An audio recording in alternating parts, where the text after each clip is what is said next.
Meus amigos, minhas amigas, nós estamos aqui para conversar com vocês sobre um tema que faz parte do nosso cotidiano, do nosso dia a dia.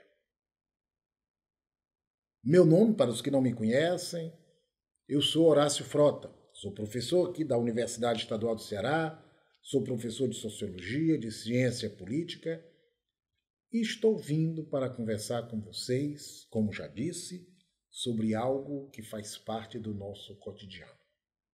Estou vindo aqui para falar sobre direitos humanos. Isso, direitos humanos.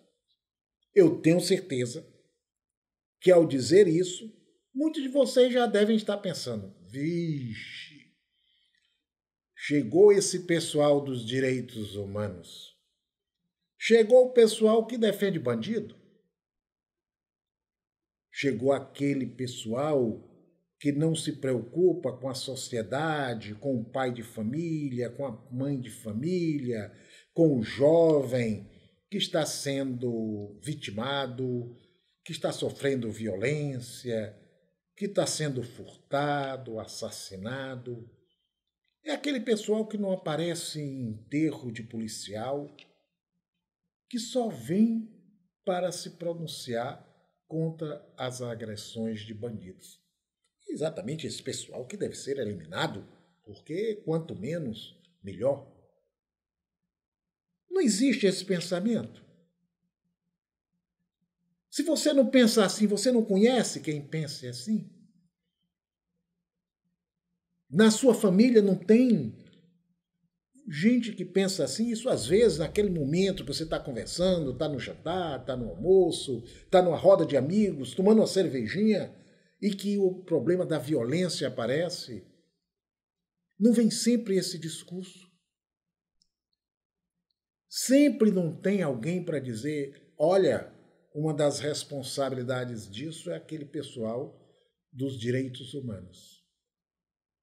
Pois é, eu vim para conversar sobre isso. O que existe de verdade em pensar assim? Direitos humanos é algo que pertence a um grupo? Que é de interesse de um determinado grupelho? Ou direitos humanos é algo que interessa à humanidade? Se é algo que, na verdade, é resultante do processo civilizatório. Meus amigos, como tudo na vida, você tem diversas leituras e a gente tem que ter muito cuidado quando a gente está analisando, afirmando, refletindo sobre as coisas que acontecem no nosso dia a dia, para podermos separar melhor o que é mais próximo da verdade e o que é mais próximo da mentira. Eu sei. Se você abre um programa policial, isso está sendo dito.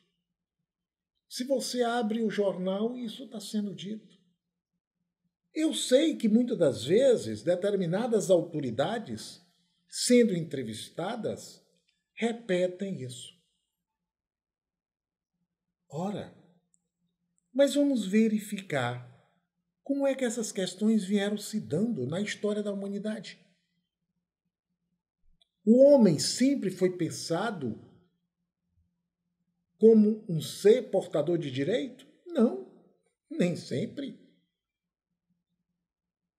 Ora, quando se começa a falar em direitos humanos, era no momento da sociedade em que existia um senhor, uma família, que mandava nos outros, porque se dizia exatamente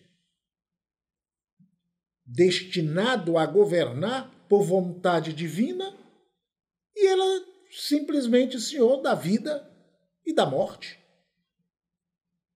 Nos momentos mais obscurantistas, naqueles momentos mais fechados, mais truculentos da sociedade, você não tinha direito a nada. O trabalhador, o servo, também estava ligado à terra, ele não tinha liberdade nem de vender sua força de trabalho. Nós vamos ouvir falar em direitos humanos quando nós estamos começando a pensar no Estado moderno, quando estamos pensando em direitos individuais. Isso, eu volto a dizer, é uma construção da sociedade.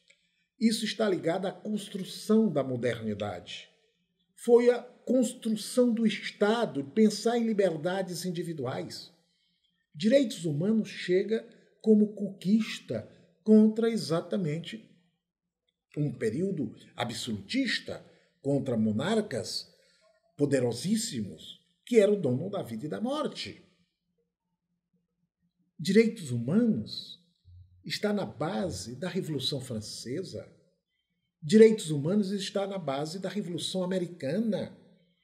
Direitos humanos está na base da Revolução Inglesa. São as modernas revoluções que vão falar do homem como portador de direito. Vão falar em liberdade de ir e vir, liberdade de crença religiosa, poder pensar e acreditar num Deus que quiser sem ter o perigo de ser queimado na fogueira, sem ser vítima de uma acusação de um vizinho, de alguém que não gostava muito e amanhecer num dia no calabouço e depois não conseguir sair desse calabouço e muitas vezes morrer sem direito à defesa. Isso chama-se primeira geração do direito. Foi quando se começou a falar em direitos humanos. Não é de coisinha de pessoa, de grupo, grupelhos agora, não. O Estado moderno se faz pensando em direitos, direitos do ser humano. O Estado moderno, ele é resultado de duas grandes concepções. Tanto uma concepção naturalista, que dizia que o homem, por ser homem, tem direitos naturais, e do contratualismo, que é uma outra corrente que está interligada e que pensa a sociedade e o Estado como resultado de cidadãos livres que entram e que se articulam para estabelecer um grande pacto entre si. Ora, isso é a base do que nós vamos chamar de direitos humanos. Isso é a primeira geração de direitos. É você ter a liberdade de poder ir e vir. É você, o filho, poder estudar onde está querendo estudar. A sua filha poder se movimentar. Você ter o direito, inclusive, a ser explorado. Porque, claro, que nessa história do servo poder ir para a cidade, depois alguns filósofos vão analisar. Era o direito de ser escravo, porque saía de uma escravidão para outra escravidão. Mas podia sair. Isso é a primeira base do direito. Direitos que não desapareceram. Direitos que nós temos que lutar ainda no dia a dia. Porque eu estou falando para os meus amigos do Estado todo. E nós, e vocês mais do que ninguém, sabem, conhecem regiões, municípios, fazendas, onde predomina um autoritarismo tremendo. Nós estamos falando de uma realidade onde nós estamos no século XXI, mas que ainda temos esse trabalho escravo. Ora, a primeira geração de direitos foi exatamente lutar para que esses direitos do ser humano pudessem ser respeitados, reconhecidos. E eles começaram a ser reconhecidos, sim. Todas essas revoluções geraram documentos importantíssimos. A Revolução Francesa, a Revolução Americana, são documentos ainda muito utilizados, não é? Um verdadeiro manifesto em defesa da liberdade do homem. Difícil de ser aplicado. Eu dizer que todos os homens são iguais perante a lei é importantíssimo. Mas Todos nós sabemos, e você sabe também, como é difícil que isso seja realmente posto em prática. Os poderosos, olha, nós estamos vendo isso no Brasil. Os poderosos não gostam de perder os seus privilégios. Olhe como muitos reagem quando as empregadas domésticas passam a ter direito. Os resquícios da escravidão num país que foi um dos últimos países a libertar os seus escravos, ainda faz parte do nosso cotidiano, faz parte do nosso dia a dia. Então eu volto a dizer, e sem medo de errar, quando eu estou falando de direitos humanos, eu não estou falando de interesse de grupos menores que pensam numa situação de defender uma ou outra pessoa. Direitos humanos é pensar na sua situação, na situação da sua família, do seu filho, da sua filha, da sua mãe, do seu pai. É lutar para que todos tenham direitos e os direitos sejam respeitados. Ora, isso são chamados direitos de primeira geração. Mas eu volto a dizer, isso é uma construção social. Muitas coisas que hoje nós conhecemos e vivemos e que ainda não estamos despertados para a sua complexidade, provavelmente amanhã estarão sendo sujeitos a uma discussão para sabermos como lidar com elas.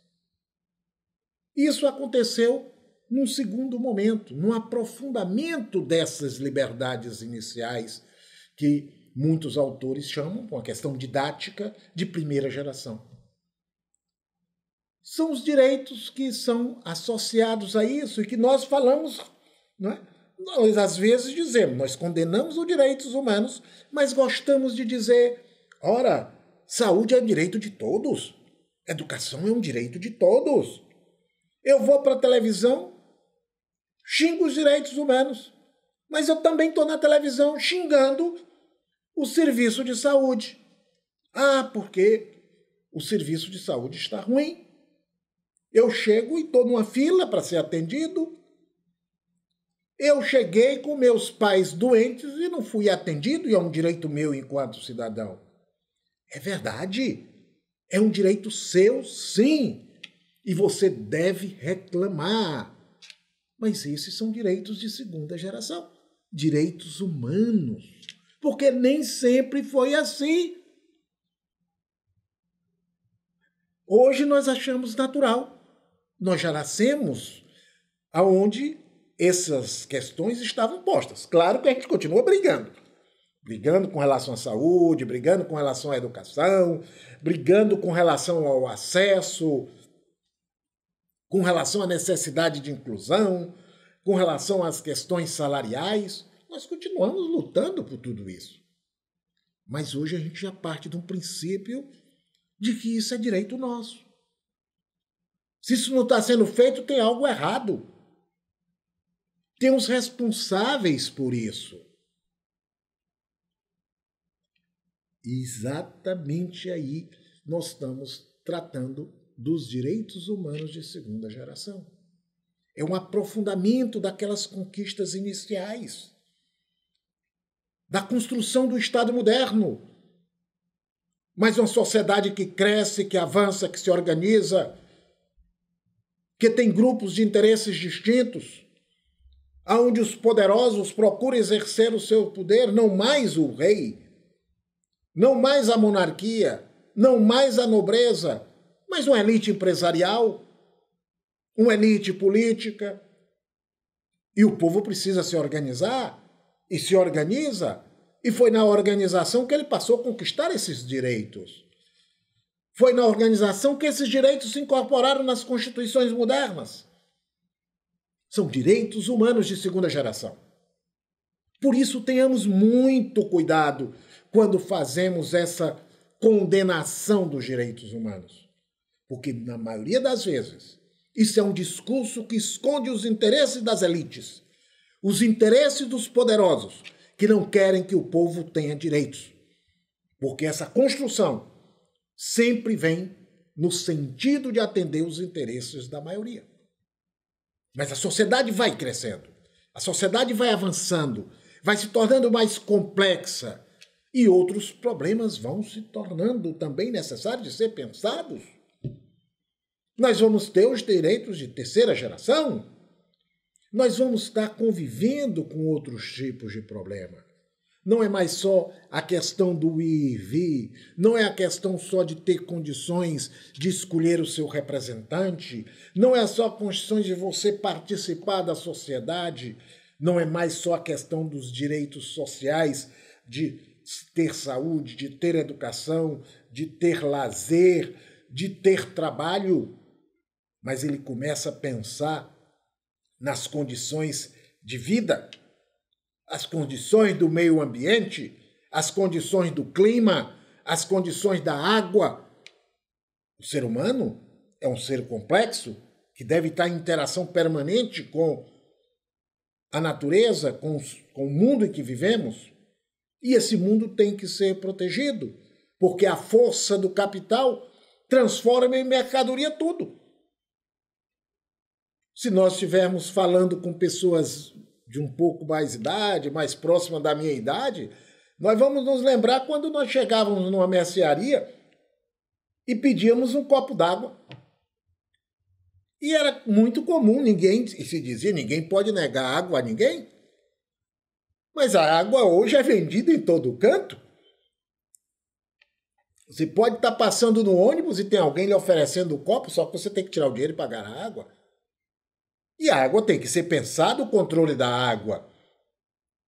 A água é cara. O governo tem um serviço público de fornecimento de água, do fornecimento da energia, mas isso tem um custo. Esses direitos são direitos de terceira geração. Mas não para aí. Também não é consensual. Primeira, segunda e terceira geração é consensual. Todos nós, todos os que estudam a história da construção das relações sociais no mundo ocidental, reconhecem esse processo. Mas tem aqueles autores que vão à frente, começam a falar em direitos de quarta e quinta geração. E olhe que merece uma reflexão. Eles começam a falar da necessidade do pensamento da sobrevivência humana. São questões muito sérias que nós temos pela frente, que a sociedade tem que conviver, não é? Nós temos que pensar no ecossistema, nós temos que pensar na sobrevivência das espécies, nós temos que pensar que a ciência, a tecnologia está avançando e as experiências genéticas estão acontecendo. E isso precisa ser regulamentado, de forma a proteger exatamente o conjunto da sociedade.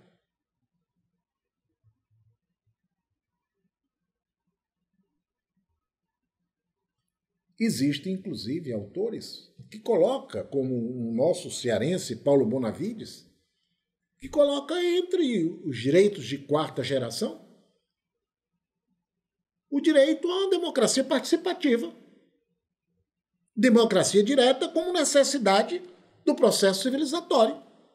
Ele coloca como direitos humanos de quarta geração, porque tem a ver com todos nós. Os limites da democracia representativa seriam limites para o exercício da própria dignidade humana na sua maior amplitude. E aí temos outros autores que começam a discutir e pensar, não é, do ponto de vista das grandes experiências, com relação ao cosmo, com relação ao universo, com relação à espécie humana, com as questões genéticas, todas essas questões que estão realmente fazem parte do nosso cotidiano. Mas olha, na verdade, isso é didático, essas primeira, segunda, terceira, quarta ou quinta geração. O que é importante é isso, é essa mensagem que eu quero passar para vocês, é que quando estamos falando de direitos humanos, nós estamos falando em algo muito maior. Estamos falando na defesa de direitos de todos nós. Quando eu faço uma defesa de uma pessoa que está sendo violentada, que ela está sendo atingida, que ela está sendo torturada, eu estou fazendo a defesa de alguém que poderia ser seu filho. Todos nós estamos sujeitos a uma arbitrariedade. Isso na história da humanidade foi mais comum. Quantos santos foram queimados vivos? E o meu padrinho, Padre Cício, agora que conseguiu a conciliação com a igreja. Não foi. Para o nordestino ele é santo. Mas para umas instituições poderosas como era o Vaticano, não era. É isso que eu estou dizendo. Quando eu defendo direitos humanos, é porque ao sair de casa, seu filho pode ser agredido porque foi confundido com outra pessoa, porque ele era negro, porque ele estava de bermuda, ele estava descalço, porque ele estava brincando com os outros. Eu estou dizendo absurdo? Não. Um brasileiro não foi assassinado na Inglaterra porque confundiram com um terrorista? Se terrorista tem que ser tratado dessa forma, se não tem que ser preso e julgado, realmente é uma ameaça para qualquer pessoa e qualquer cidadão. Eu estou falando de fatos reais. A defesa não é defesa de quem? Daquele que roubou, porque ele precisa ser julgado. Porque os crimes precisam passar por um processo. É assim que a civilização avança. É assim que a civilização tem diminuído o nível de arbitrariedade. Porque se eu não discuto isso, você está sujeito a destruir um país, destruir hospitais repleto de pessoas doentes e deitadas na cama, para depois de 1 ano, 2 anos, eu chegar à conclusão e dizer, realmente não tinha bomba atômica, eu me enganei. Sim, e as milhares de vidas, elas vão ser retomadas? A desculpa resolve? Meus amigos, pensem. Eu quero, na verdade, trazer elementos para uma reflexão, para pensarmos isso. Nós, mais do que ninguém, e vocês, conselheiros tutelares, que vão estar no campo, que vão estar no dia a dia, convivendo com a população sofrida, que muitas das vezes é vitimizada,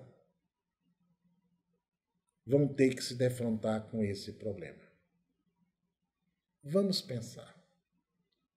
Vamos compreender que direitos humanos é algo muito mais complexo.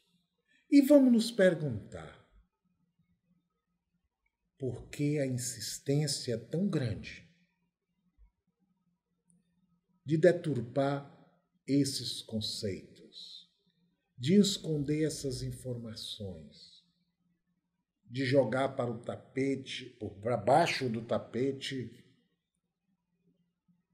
tudo o que significa a conquista da sociedade contra a ação dos poderosos, a ação das elites empresariais, políticas, que desrespeitam o conjunto da sociedade.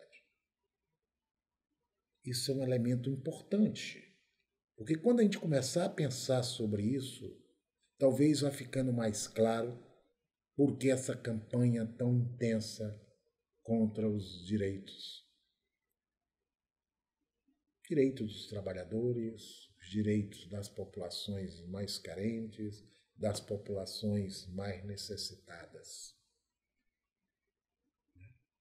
A nossa intenção é exatamente fazer com que comecemos a pensar, a refletir e olhar que na nossa prática cotidiana nós vamos estar nos deparando sempre com isso.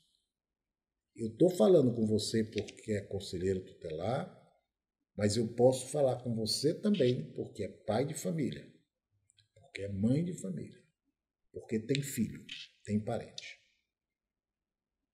E ao sair de casa, seu filho, sua mulher, seu marido, seus pais podem ser vítimas de injustiça. E, embora com dificuldade de fazer a lei ser cumprida, eu não sou ingênuo e achar que tudo que está na lei está sendo cumprido. Mas é exatamente uma conquista dessas que vai nos impulsionar no caminho de uma sociedade mais justa, mais igualitária, mais humana.